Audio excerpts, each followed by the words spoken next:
Welcome back, Raiders. We're talking about things we would like to see changed in Arc Raiders or things we'd like to see added to the game. I absolutely love Arc Raiders. I've played 120 hours, and if nothing changed, I would still be really happy. So don't take this as like being too serious with criticism, but of course, maybe someone from Embark watches this video, so leave, constructive criticism down below, and if you disagree or agree with anything I say, let me know down below as well, and I'll give you my sort of list of things I'd like to see changed and things I'd like to see added to the game.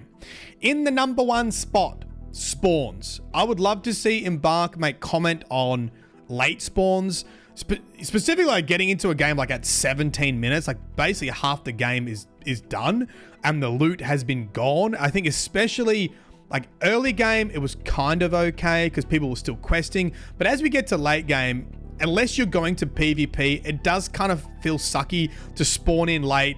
Everything's already been gobbled up and your main option is to just extract camp or to fight players and take their loot that they've already gotten for you. I don't really like it pushing you in that direction because of a late spawn.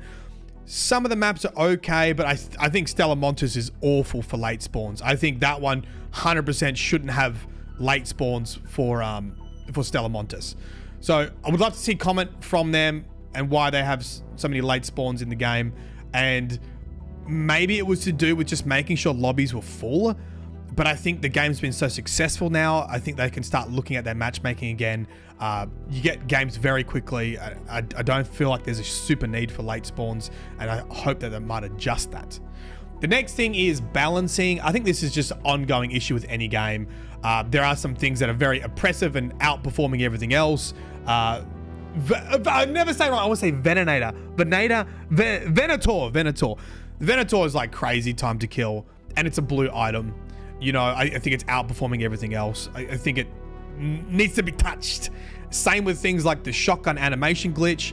I'm completely okay with people using like tech and using skill to, do that kind of stuff. But the thing is, when macros exist, I think it does need to be addressed. If I can macro it to left click and have my mouse do all the work with left click, change the healing button, go back, cancel the animation, left click again, I don't think that's kind of fair, especially when it increases your time to kill, and it's pretty oppressive on Stella Montes right now. So I'm sure they're aware of it and they're getting onto it. But the same thing goes with like the door glitches, pushing people through doors. This is all stuff like disrupts extraction shooters because people get access to better gear quicker and don't have to invest as much either. So I know they're working on these things, but be great to get a bit more response from them too, like official response. You kind of got to dig through the Discord and like look for a community manager that's made comment on it, rather than like, hey, we're aware of these things, like we are working on them, like hold tight,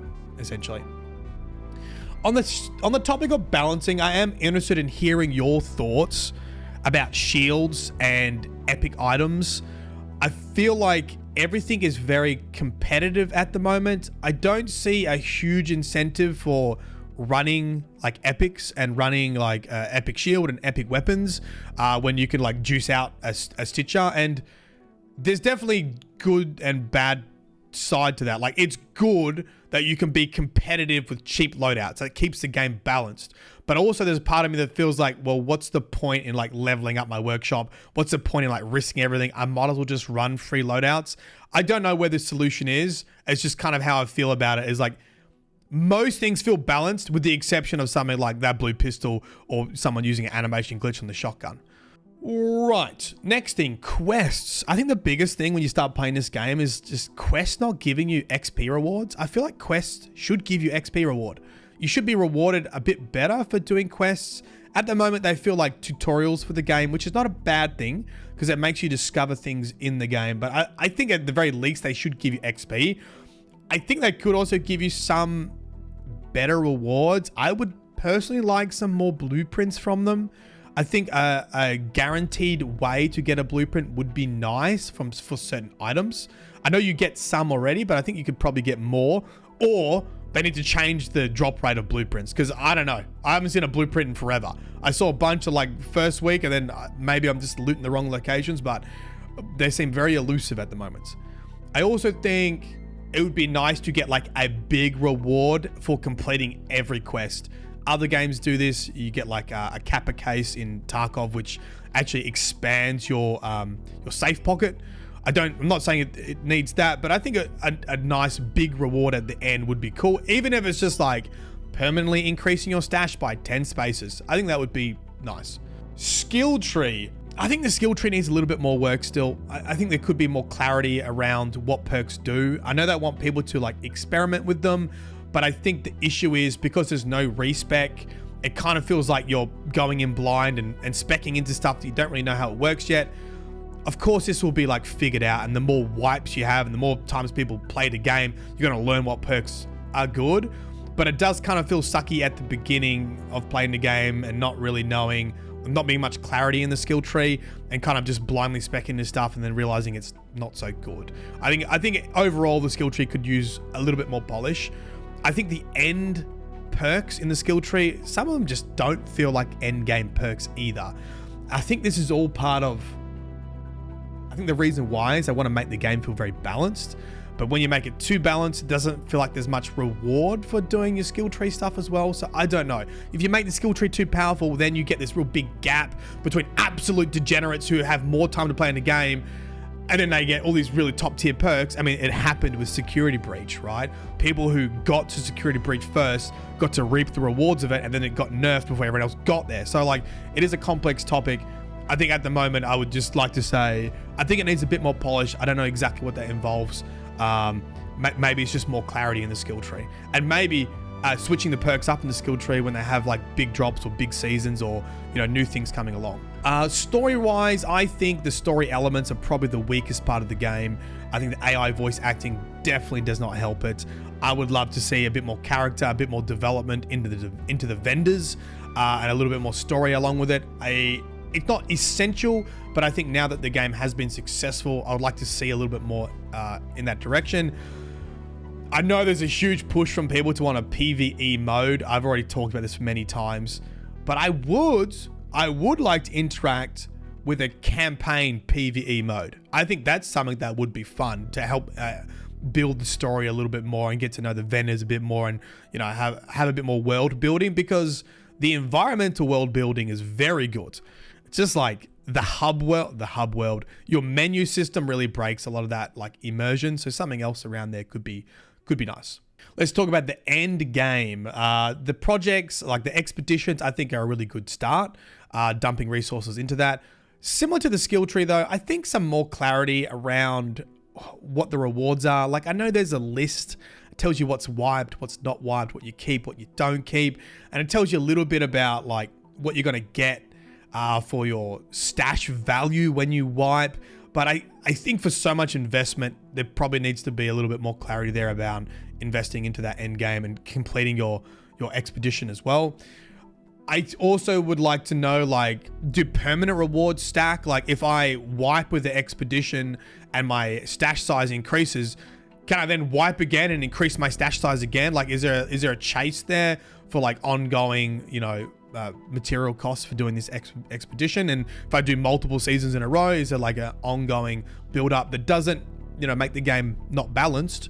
And I think like stash size is a good example of something you can reward players with that doesn't impact, you know, the fairness of the game. Same with cosmetics. I know originally in some of their blog posts, they were talking about like expeditions giving cosmetics.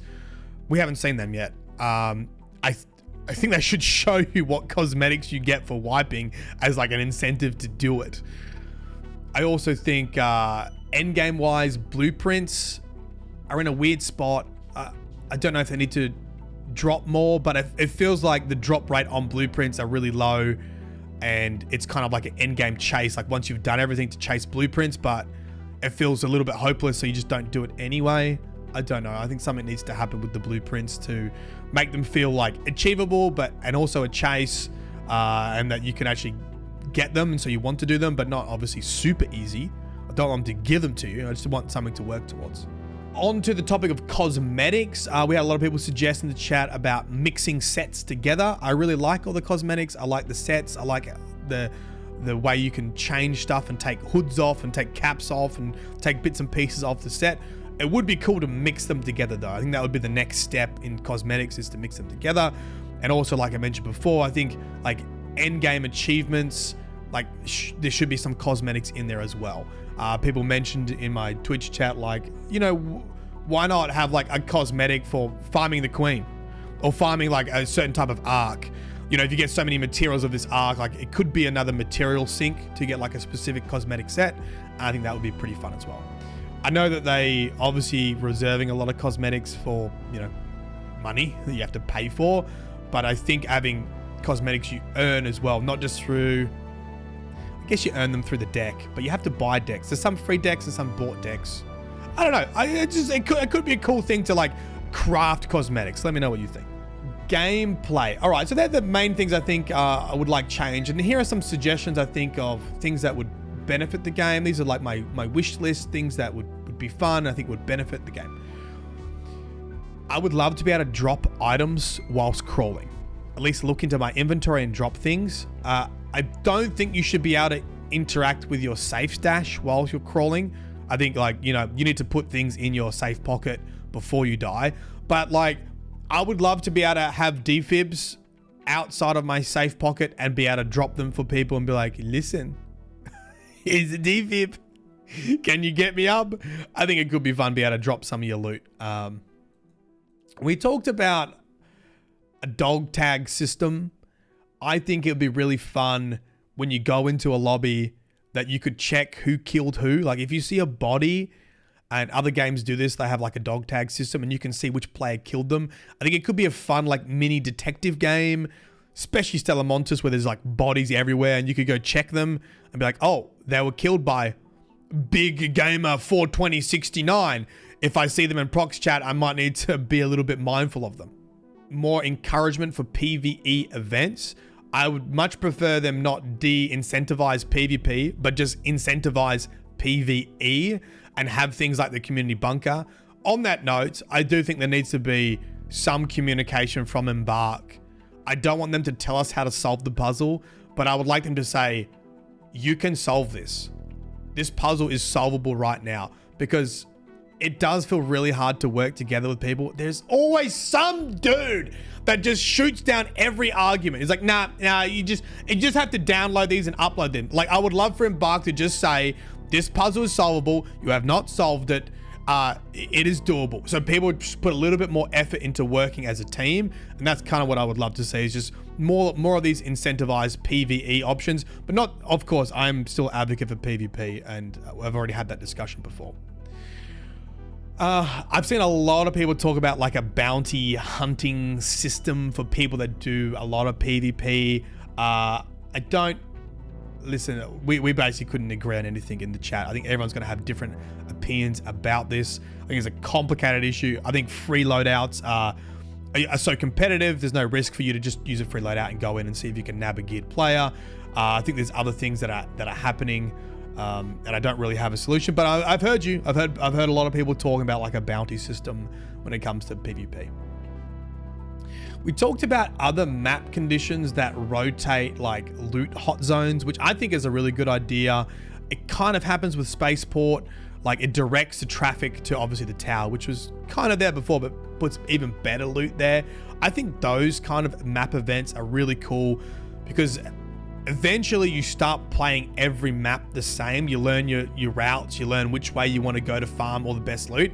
It would be nice to mix that up to give those maps a bit more variability, I think. Another quality of life thing, unticking tracked recipes. At the moment, you just track a recipe and it tracks everything, but sometimes you find a bunch of things and so you don't need them anymore, but there's still one item you're looking in the recipe. So it would be nice to like track individual items and to uncheck individual items when you're tracking stuff. We talked about saved loadouts and UI.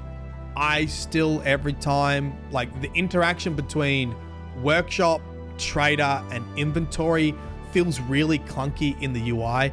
It feels like you can go between workshop and inventory and trader, but you can't go between workshop, trader, inventory. You can't go in the triangle basically. And I don't know about you, but often I'll craft a bunch of stuff and then I'll need to buy a couple things because I won't have all the crafting materials. So I need to be able to go between those systems easily, and it doesn't quite feel seamless yet. So I might need some work there. I also think Other games let you auto craft stuff if you have the materials. Like if I want to make, okay, here's a good example. If I want to make a heavy shield, I craft a lot of heavy shields. I need to then get a power rod. And then to make the power rod, I need the arc circuitry. I have all the materials. It would be nice to be able to click on the heavy shields and it just show you, yep, we're going to take these materials to make that. We're going to take these materials to make that. And you just click it and it crafts, you know, it crafts from your basic stuff up to the end using your like refiner. That seems very complicated. Other games have done it, but they're mostly like survival crafting games. Like for example, Grounded 2 had that system in it where like you want to get to this point B and it will just auto craft all the stuff in between. And the last thing would be the very nice thing to have, like the hub world or like a raider den. I think a little bit more cosmetics and like a customization in like your own space. A lot of people have been asking for, you know, like a hub world where you can run around and meet other players and show off your cosmetics and that kind of stuff. Would be very, very nice. There are the things that I would love to see change and things I'd like to see added to the game. If you have a different thought, different opinion, let me know down below and I'll see you next time. Peace.